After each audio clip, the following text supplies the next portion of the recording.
You'll get more than you expect with McValue at McDonald's. Like deals on your late-night go-tos when the party goes till dawn. And savings on their faves. So date night always passes the vibe check. Plus, when the fam shows up for the weekend, you can show out for breakfast. Buy one breakfast sandwich, add one for $1. Only in the app. Limited time only at participating McDonald's. Valid once a day. Must opt into rewards. Ba-da-ba-ba-ba. Celebrate over 100 years of steak perfection during the Omaha Steaks Anniversary Sale. Save 50% site-wide on USDA certified tender steaks and more. Plus, get an extra $35 off with code CERTIFIED at omahasteaks.com today. Don't wait. Shop the anniversary sale at omahasteaks.com to save 50% on legendary steaks and more. Plus, get an extra $35 off with code CERTIFIED. Minimum purchase may apply. See site for details. The Roger Stone Show. Entertaining and informative on the Red Apple Podcast Network. Welcome back. Joining me now on the Roger Stone Show is Barry Habib. He is the Chief Executive Officer of MBS Highway, a widely recognized expert on the nation's housing and mortgage market, and a shrewd economic analyst in himself.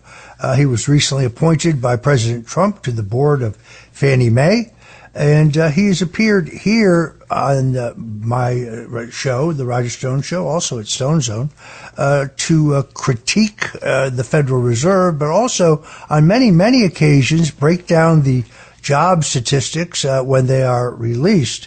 Last week, President Donald Trump fired the Commissioner of Labor Statistics, blaming Dr. Erica McIntyre for manipulating the jobs reports in the lead up to the 2024 election to try to help the Democrats' chances of achieving victories. I noticed just minutes ago that Larry Summers said that it's impossible to rig the job numbers. I think our guest, Barry Habib, disagrees with that. Barry, welcome to the Roger Stone Show. It's a pleasure to be with you, Roger, again. Thank you. Let's jump into this because I know you have strong opinions about it. You have been a longtime critic at the way they roll out these numbers only to get huge headlines and then a few weeks later very quietly restate them. They're always much, much less impressive when they do. This is the same Bureau of Labor Statistics that overstated job growth in March of 2024 by approximately 818,000 jobs, and then again right before the 2024 election in August and September by 112,000. These are not small numbers. So what's going on here? You know, it's difficult to say. The Bureau of Labor Statistics does have some leeway with something called seasonal adjustments, and they've clearly made some mistakes. But the firing of Erica McTarfer is a little hard to get her name correct exactly. Yeah. But I think it's completely justified. Now, not justified because the numbers were off or not justified by one mistake. It's because of a repetition of terrible errors that we all rely upon. People's mortgage payments depend on it. Our debt, our national debt depends on it. Fed decisions depend on it. There's so much, and it's not just the job numbers. They control inflation numbers. So let's be kind of specific here. 3 of the last 4 job reports came in where they made a mistake of over 100,000 jobs. That's a lot.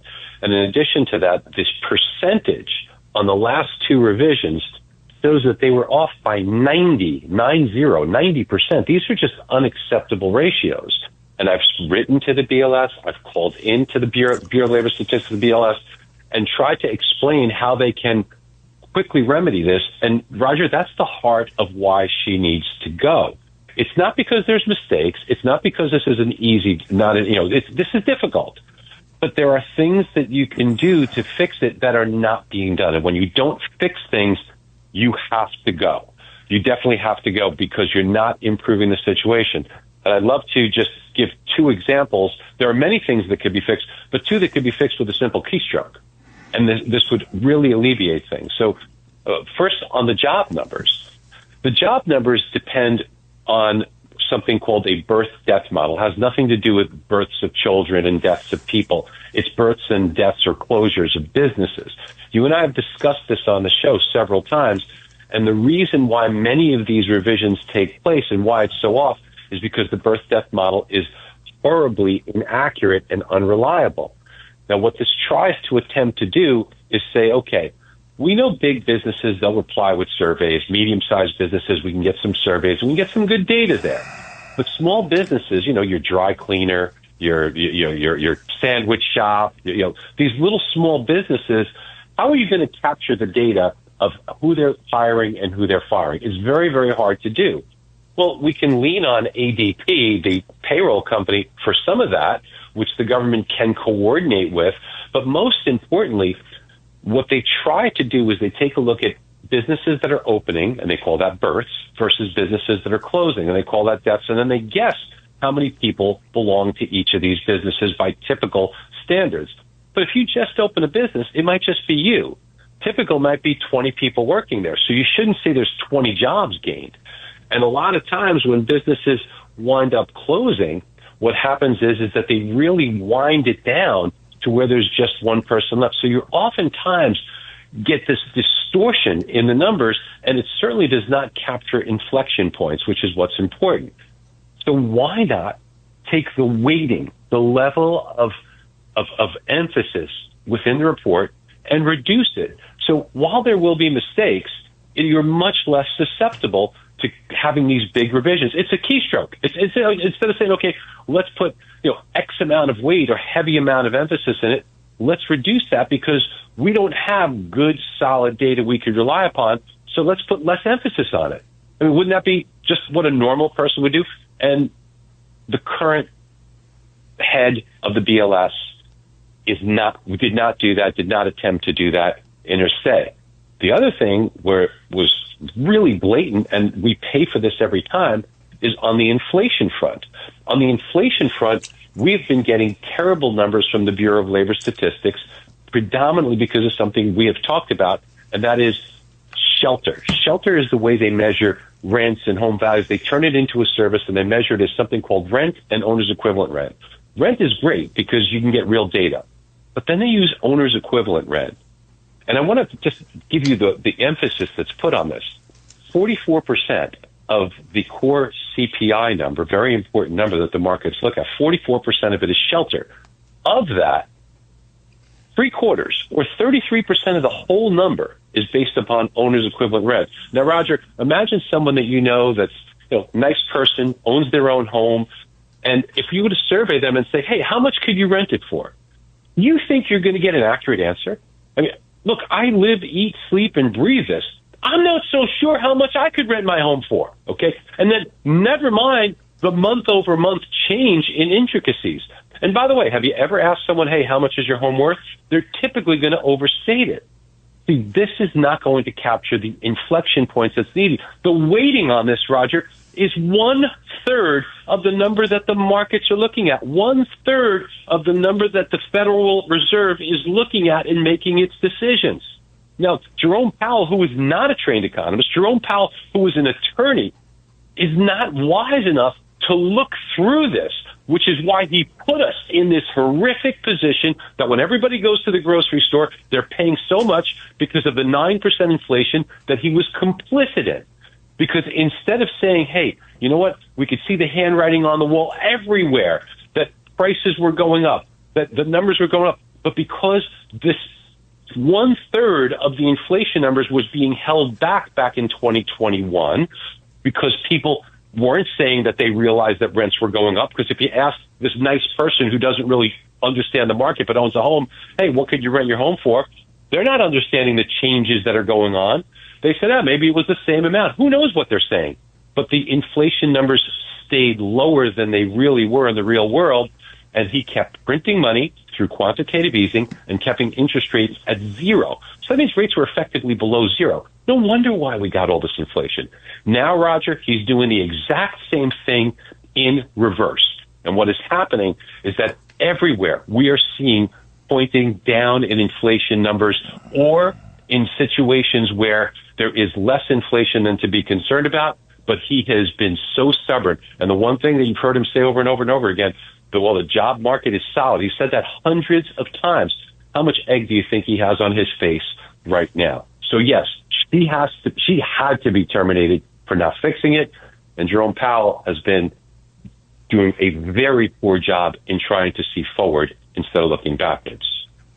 Barry, I think it was you or the person who pointed out to me that if you look at the two indicators that the Federal Reserve is supposed to take into consideration when determining whether to cut interest rates, inflation and unemployment, today they are either at or lower than they were the last four times that the Fed has cut interest rates. So it appears to me like it's not Donald Trump who's acting politically, as every president has when the statistics merited it, urging the Fed to cut rates. All of Trump's predecessors did the same. But it seems to me to be Jerome Powell who's acting politically. I love the analogy that you use all the time. It's like a man driving a car while looking in the rearview mirror. He seems to base everything he does on old data. That's exactly right, Roger. And the data does lag. And as we are finding out more and more and more from the BLS, which he's relied upon, the data is faulty. So it is old and faulty. What he needs to do, and again, he's not a trained economist, so perhaps he just does not have the ability to do this. But he's beginning to get pressure from other members of the Fed who typically would just fall in line like lemmings, but they've had enough. Governor Waller, Governor Bowman, and we've even heard Chicago Fed President Goolsbee, although he did not dissent at the last meeting, he has spoken up and pointed out some of these flaws in the data and the fact that the economy needs lower interest rates. And the Fed, by the way, Roger, could be accommodative, which means they want to spur activity, or neutral, saying, hey, we're not going to be influencing the economy, or restrictive. We are very restrictive right now. The Fed is 1% above where it should be to be in a neutral stance. Well, 1% costs us $30 billion a year to our economy. It costs consumers on their mortgage. It costs everyone who has a car loan, every business that has a car payment, all because Jerome Powell has led us down the wrong path. Everyone is paying more. If you're just tuning in, folks, we're talking to Barry Habib, a member of the Fannie Mae Board, Chief Executive Office of MBS Highway. Also, Barry was widely credited with saving the mortgage industry in 2020 from margin calls due to Federal Reserve actions. It was his presentation to the Fed that created stability at a critical time, a historic event. We're proud to have him, and if you'll just stick with us here and not touch that dial, we'll be right back with more of Habib. When we get back, we're going to ask Barry to handicap the Federal Reserve in terms of who the next chairman may be. The Roger Stone Show on the Red Apple Podcast Network. Dreaming of blissful summer days and creamy popsicles? Capture sun-drenched memories with the Orange Vanilla Dream Hydration Multiplier from Liquid IV. Just one stick and 16 ounces of water can help hydrate you better than water alone. Live your summer dream with Liquid IV. Tear, pour, live more. Go to liquidiv.com and get 20% off your first order with code INDULGE20 at checkout.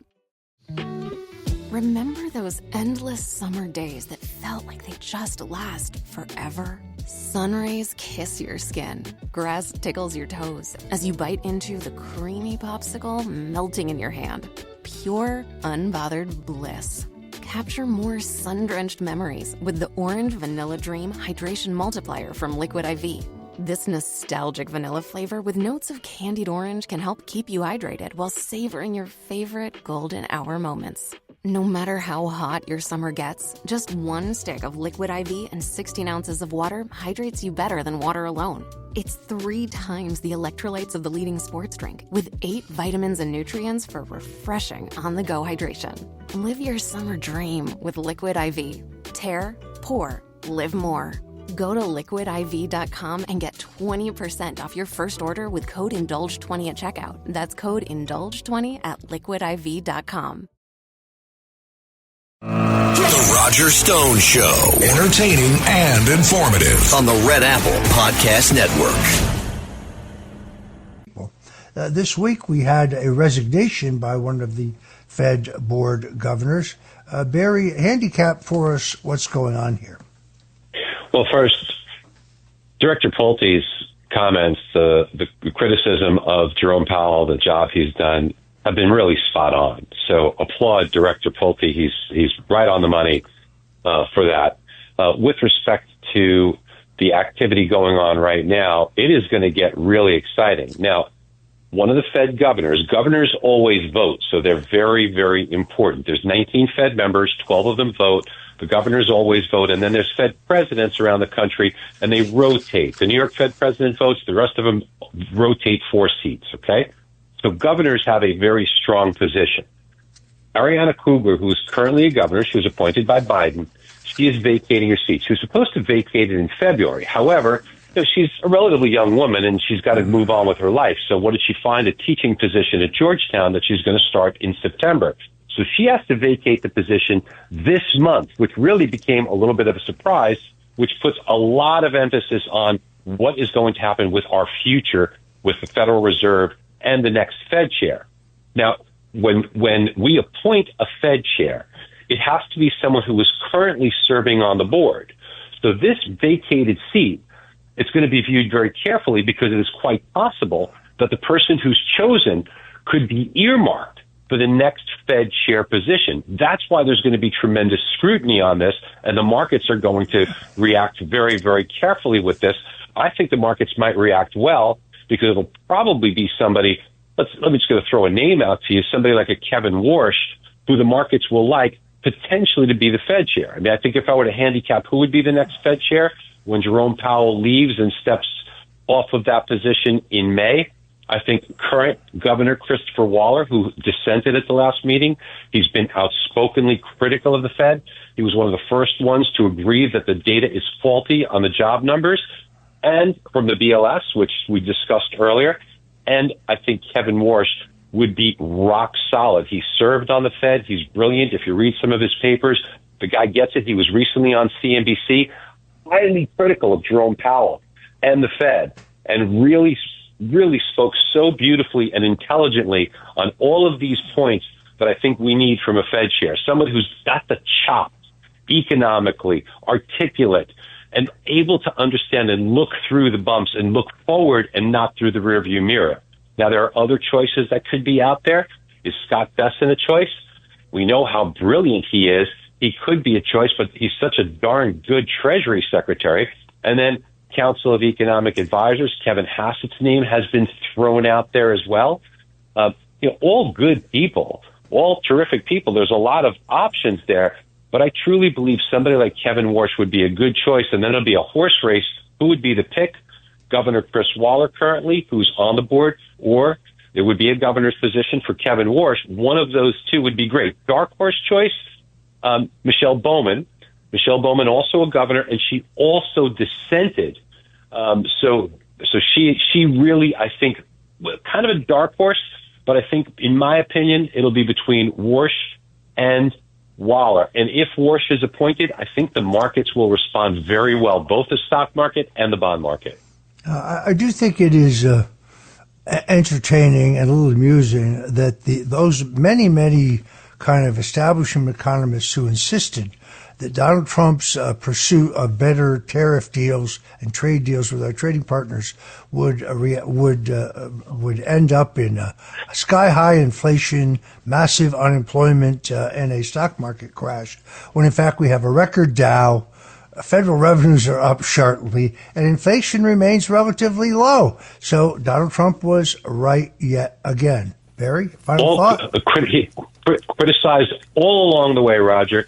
He's brought peace into the world, masterfully handling Iran, protecting women's sports, the big issue. The Roger Stone Show on the Red Apple Podcast Network.